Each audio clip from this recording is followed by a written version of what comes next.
Кој настане дел од еден проект кој што е поврзан со аспектите на трудот, со аспектите на безбедност и здраве при работа, колективното преговарање, така да правиме обид да поврземе неколку трудово-правни институти во една целина, за да крај дадат еден убав плод, а тоа е унапредување на системот на колективно преговарање со вклучување на аспектите на ПЗР. Работиме на имплементација на мерките за безбедност и здравје при работа, кај работодавачите најпрво, имплементирање на истите, најпрво ги зајакнавме нашите капацитети како юридика, а потоа се залагаме за зајакнување на капацитетите на работодавачите за секојдневно применување на истите. Инаку овој проект е финансиран грантист е Македонско здружение за заштита при работа, МЗЗПР.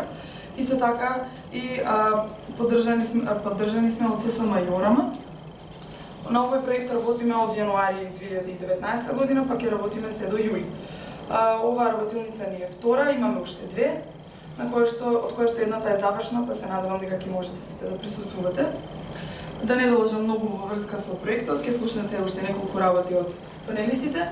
Професорот Лазар Јовевски, како што спомена, работи на ова поле веќе долго време, па го повикувам да ги сподели позитивните и негативните искуства од колективните преговарања и договарања и имплементација на мерките на ПЗР. Се тие ситуации со кои што се соочивме за овие 15-20 години. Се соочивме прво со непознавање што е тоа колективен договор. Се случуваше да одредени судии, внимавајте, судии, сметаат дека колективните договори се по-ниски во хиерархијата на правни акти во Македонија. Па му дава предност на законот за работни односи, а ако во колективниот договор нешто поинаку е уредено, велеа, остете вие тоа у колективно што сте си уредиле, законот си е јасен. Ама господјо судија, ние имаме можност со овој случај, сега актуелниот закон согласно член 12 доредуваме некои работи по-поволно за вработените. Ако нели социјалните партнери се согласат и го потпишат тоа, меѓутоа тоа малце дури такви ситуации се јавува во праксата на пример.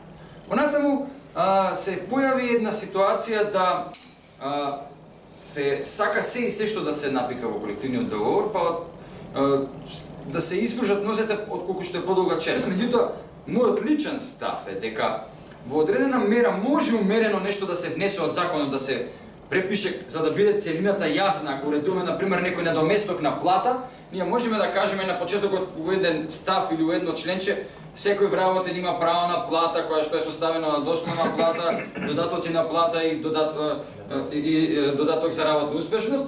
Меѓутоа, нема потреба сега понатака дека мора до 15 да му ја исплати работодавач од наредниот. Мислам тоа е веќе нема потреба ако ги разработуваме на доместоците или некои други додатоци на плата. Тогаш се фокусираме на доместоците. Исто така во пракса има ситуации каде што имаме колективни договори, меѓутоа не се почитуваат. Не се почитуваат. И сега ситуација е, бидејќи тука со нас се работодавачите, они имаат секако ќе ги споделуваат своите искуства во однос на се тоа. Меѓутоа тоа што го слушам од страна на пример на синдикатите е дека се жалат во смисла да некои работодавачи не сакаат да ги почитуваат колективните договори. Тоа што сум јас лично забележал. Некои законот не го почитува? Некои законот не го почитуваат, да. Да, така е. Сега јас што сум забележал, има интересен парадокс. Кога работодавачот од стопанството ќе ти потпише колективен договор, дали е на ниво на компанија, на ниво на фирма, или е на ниво на гранка, верувате, повеќе или помалку го почитуваат колективниот договор. Непочитување на колективни договори, интересно, забележуваме и во одредена мера дури поголем степен на непочитување кај одредени државни органи. Ниту работодавачите, тоа е мој личен увид, ниту работниците го разбираат до крај, ги разбираат можностите на системот на колективно преговарање. Тој, сега зборувам воопшто, една потоа ќе зборуваме сите заедно и за аспектите на ПЗР.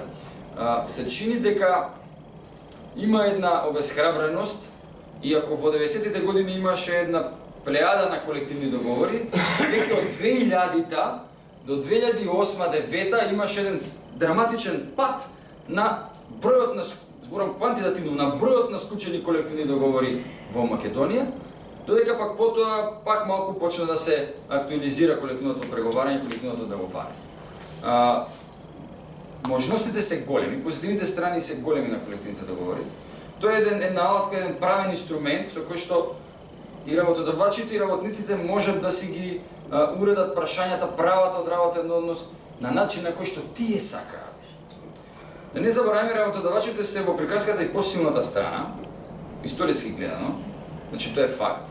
И бидејќи тука зборуваме сега и во контекст на присутни работодавачи, јас се би упатил еден повик, еден апел во цела ова приказка, во ова моје излагање, да работодавачите не бегаат од колективните договори во однос на сите прашања, особено во однос на прашањата за БЗР, за безбедност и здраве при работа.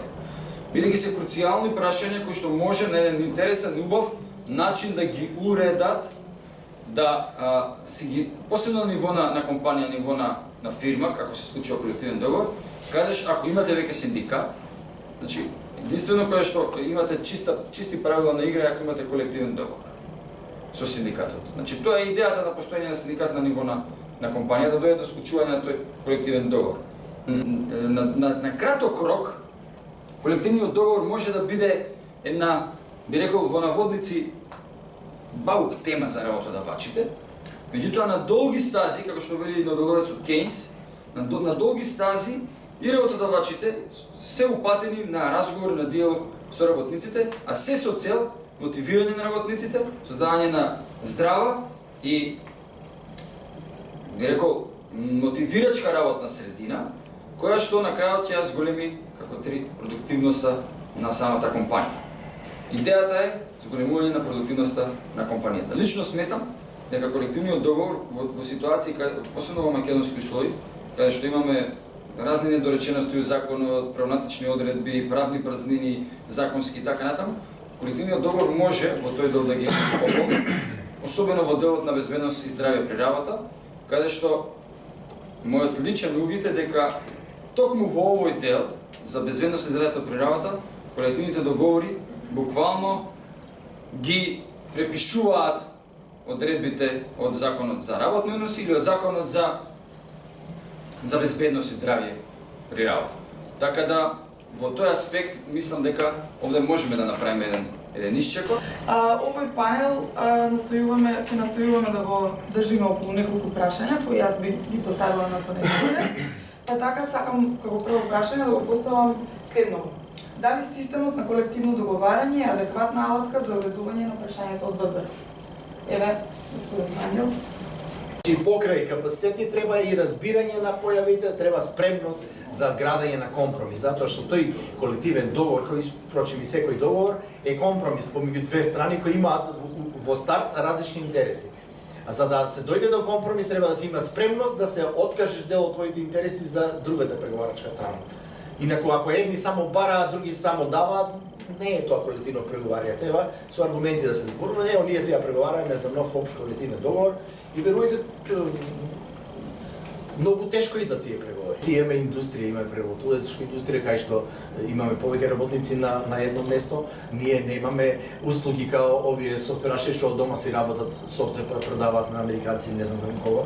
Тамо не можеш синдикат да му направиш. Ама ние треба на овој степен на развој, со оваа структура на стопанството, треба да имаме поголемо колективно преговарање и поголемо застапување и на работниците и работодавачите во социјалниот диалог. Не заборавајте, колективниот договор е на три нивоа. Едниот е општиот, вториот е гранковиот, третиот е на ниво на работодавач.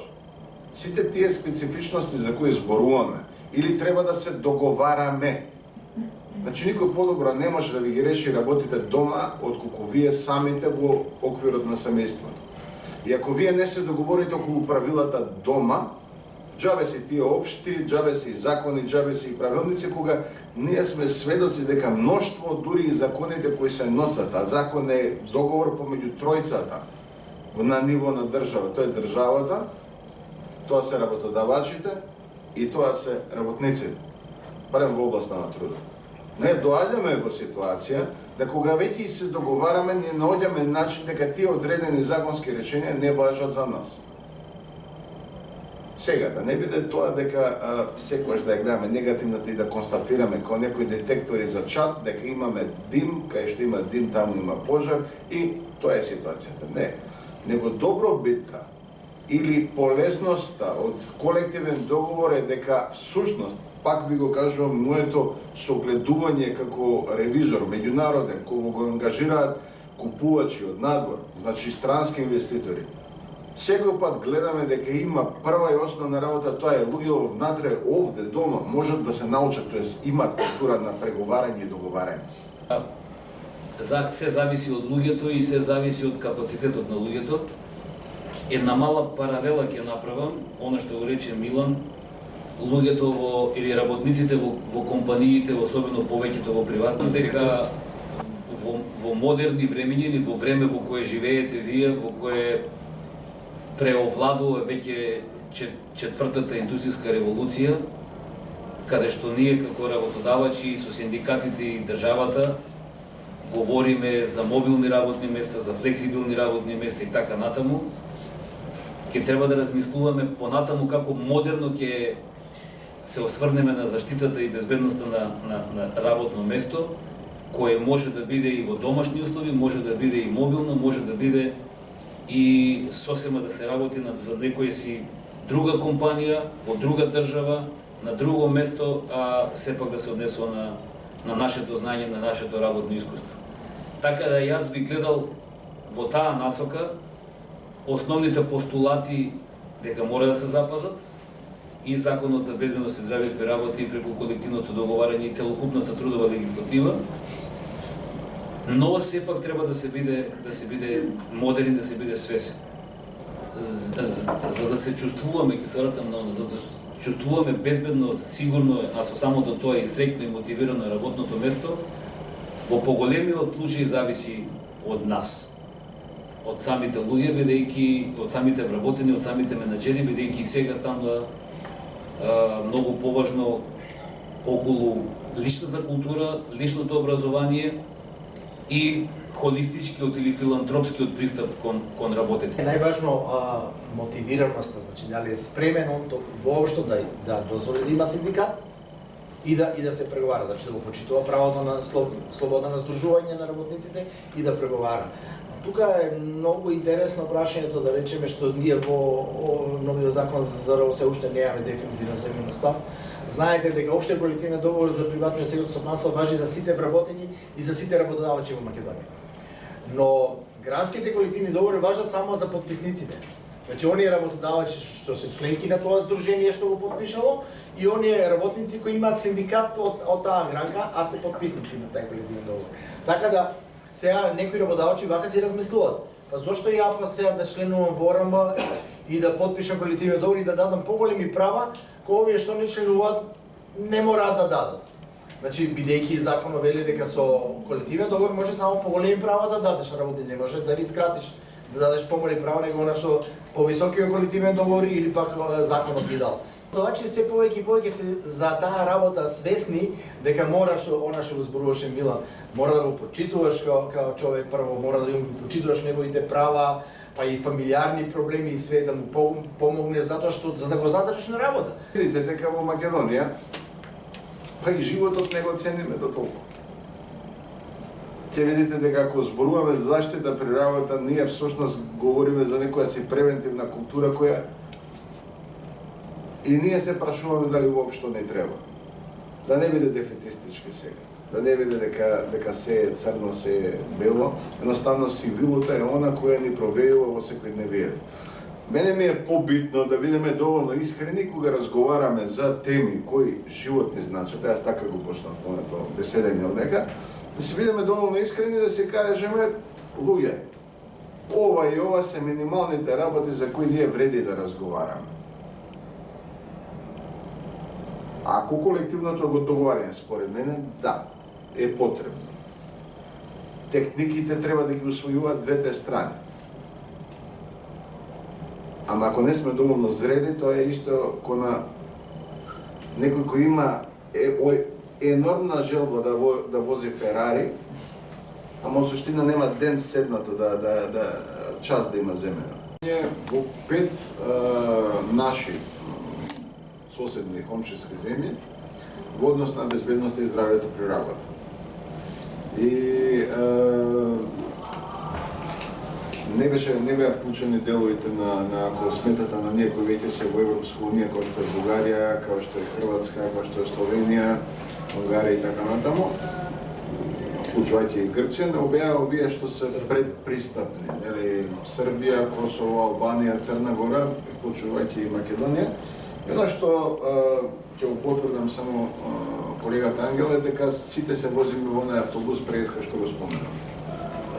Сите сакаме да дојдеме во некоја ситуација да бидеме прифатени во Европска унија, затоа што сметаме дека е таму земја дембелија.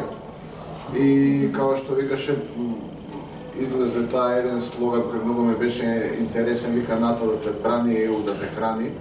Тоа се надеваме. Но генерално доаѓаме во една ситуација дека според оние неофицијални информации кои ги имам дури од Бугарија, е дека безбедноста и здравјето при работа е се уште нешто за кое се борат.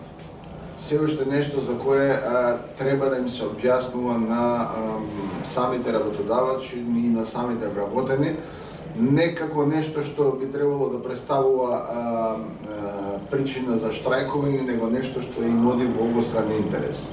Значи, таа превентивна култура која оди, или така наречена вин-вин филозофија, која оди во интерес на и на работодавачот, и на работникот, е нешто што на крајот на крајите би требало да го усвоиме како начин на живење, или поточно, ако веќе се огледуваме на нордиските земји, каде што законите нивни немаат многу страни, но нивната превентивна или нивната свесност за припадност на едно општество, дека сите сме поврзани на еден и на друг начин и со правилно општествено делување, дека можеме само да си помогнеме, веројатно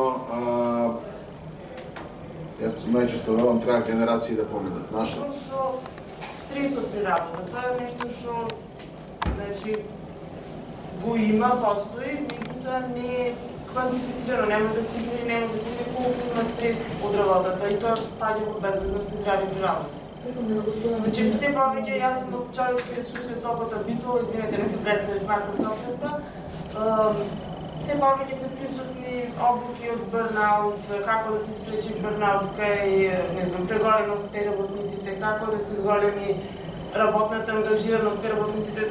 Сето тоа јас, по моје мислење, се симптоми, нели, кои го нарушуваат здравјето при работа. Што со таа појава? Ајде да вратам еден чекор назад. Значи, Законот за безбедност и здравје при работа, за да го оцени, дефинира дека не постои работно место кое е без ризик. Тоа е број 1.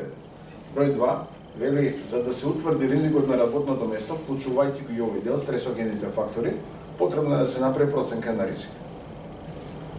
За да се направи проценка на ризик, потребни се 3 елементи. Едниот е надворешно стручно лице, кое всушност е лиценцирано од страна на државата, вториот е внатрешното лице кое е назначено од работодавачот, може да биде стручно лице, но може да биде и некој кој е поврзан, кој работи за работодавачот, и третиот е лекар по медицина на труд. Значи, овие тројца треба да земат свето тројство, да се прекрстат и да направат таа проценка на ризик. Таа проценка на ризик ќе треба да дефинира внатре вашето работно место, да кажеме, во кадровскиот оддел или HR, како и да го викате, се соочува со такви работи. Тука е фалинката, само ве молам, запамтете дека напомнам дека е тука фалинка. Врз основа на проценката на ризик се доведува и се оценува колкав е ризикот на работното место и се препорачува на колкав временски период да се прават тие испитувања, здравствени испитувања на вашето здравје, конкретно на операторот XY. Тука е втората закачка. Третиот дел е, доколку всушност се испостави дека за одредена група на луѓе кои у суштина работат во вашиот оддел или го има, да кажеме, вашето работно место као администратор во одделот за човечки ресурси и се соочуваат со одредени, да кажеме, негативни стресогени манифестации, отсуство од работа, главоболки, не знам, други патогени состојби и така натаму, ќе се најдат во ситуација дека самиот работодавач, заради овие негативни, да кажеме, аутками, потребно е да ја ревидира самата проценка на ризик, затоа што ако вас ви вели дека вас не ви е ништо, но вие отсуствувате, тогаш едноставно треба да вие паметни да дојде во ситуација да го изанализира тоа што се случува на конкретното работно место. Сега, првата закачка. Ако вие најмите луѓе, мене, ќе те земам како лош пример сега, да кажем. Го земам професорот, сме се уидисале и ќе земеме Пепица кој лекар по медицина на труд. Ние доаѓаме, најубави сме на свет и доаѓаме со најубавиот компјутер и доаѓаме со најубавиот принтер, ќе го поминеме тоа месарата што ја спомена, јас го имам најдено тоа. Во текстилна фабрика има стој дека управителот треба да му се обезбеди, да кажеме, лична заштитна опрема за да што влага во фрижидер за замрзнување на месо. Јас не навлегував во стручноста на тоа, него му го прашав работодавачот, те молам покажи ми го реверсот, каде ја имаш таа опрема. И он ми вика на мене, кои ти се тие глупости? Па ја викам, се извинувам, јас само читам овде што сте подпишале. Тука е тој дел каде што многу често работодавачите или многу често луѓето кои во суштина кога станува збор за безбедност и здравјето при работа, олако поминуваат и викаат, ајде ова се глупости. Вториот елемент, кога сме дошли кај делот, кај лекарот по медицина на труд, подошно не е испитување, здравствени. Ако дојдеме во ситуација диши, гледаш ли вамо, или јас повторно, лично на своја кожа, на Орел, кога сум бил, кај што седи вака и ми вика. И сега, ако јас го слушнам дека он вика чучулига, тога значи мене слухот ми е добар. Ама ако не слушнам дека вика чучулига, тогаш мене слухот не ми е добар. И он ќе си пиши таму. Значи ги кажувам вакви од реалноста ситуации, кои што суштина не ви одат вам во прилог. Вас никогаш нема да може да ви се утврди стрес на работно место, ако вие, као деца ги спојувавме ние точките за да ја нацртаме таа слика која треба да излезе, ако не се воведе историја на негативни или штетни влијанија од работното место. На крајот, безобразно, од кај да знам дека не ви е вас стресот од дома? Ме разбирате? Значи, морате, за да утврдите стресогени фактори, а се докажува. Значи, прашајте го лекарот по медицина на труд и побарајте го тоа. Кога го разговарате, кога одите таму да го испитате здравето, побарајте го да биде и тоа вклучено со тоа што внатре во вашето лично досие, кое само вие го имате во. Го нема работодавач. Работодавачот добива само едно кај што пишува неспособен, делумно способен и способен за работа. Доаѓате во ситуација да врз основа на тоа вие креирате историја. Ако нема историја, нема болест. Се случуваме со една апатија, која што очигледно некому одговара. И сега, таа апатија јас ја сметам како една консеквенција од непросветеноста на нашиот народ. И сега, во секој случај, кога велам непросветеност, не велам недостаток на степен на образование, бидејќи како што напоменавте вие во Југославија, луѓето биле доста свесни и за положбата во која што се наоѓале и сакале навистина да ја подобрат таа положба. Јас лично апатијата ја гледам како една појава која што го склеротизира нашиот систем, како една аномалија која што е навлезена, за жалост, во секоја пора на нашето општество.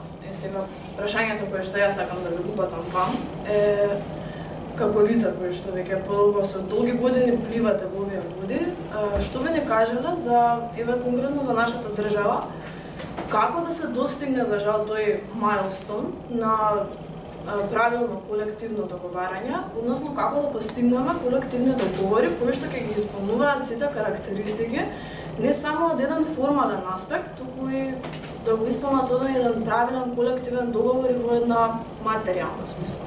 Значи, ниту колективното преговарање, ниту безбедност и здравје при работа и све, не може да ги оттргнеме од целокупната состојба во која се наоѓаме како држава. Сигурно дека се ова што ни се случува е заслужено. Ние прво после раструјањето на заедничка држава Југославија отидовме во еден хаос, без доволно знаење каде одиме, уништиме се она што беше вредно, сите стандарди, се што функционираше порано. Ни беше нудено од надвор таа неолиберална доктрина дека само приватизирајте го комплет стопанството и либерализирајте го пазарот и ќе видите ќе летнете, има да Македонија рај да биде. Што направиме, само си ги унишиме сите Помна? постоечки Да, компании. јас се слагам со она идеја која што ми ја предочи сега пред нека минутка Милан. Јас би сакал и теа секако, еве не зајазиваме бидејќи постои пашен, но и сите вас останати млади луѓе да видиме јас и Милан, верувам и Ангел ќе се придружи на оваа мисла, да видиме и вас еден ден овде.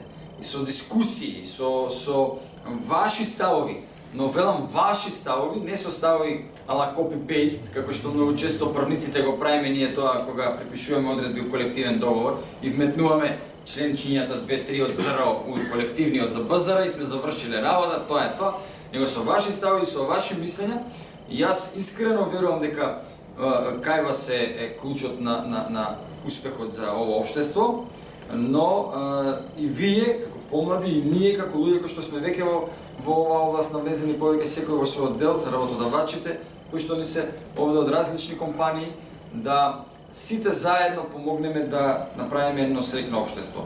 Среќно општество не е само флоскула, достоинствено општество не е флоскула, тоа е нешто и конкретно. Ова за што зборевме денеска е дел од таа конкретност. Преку колективни договори да го подобриме, дали можеме и дали сакаме да го подобриме аспектот на БСР.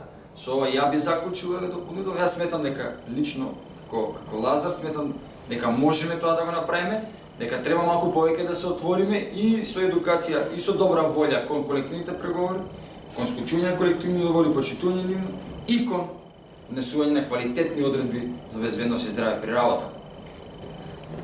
Мислам дека оваа работилница можеби еден многу мал процент помага во таа приказка. Ако е поголем, јас би бил пресреќен, но и да е некој минимален, сепак работиме, сепак се трудиме.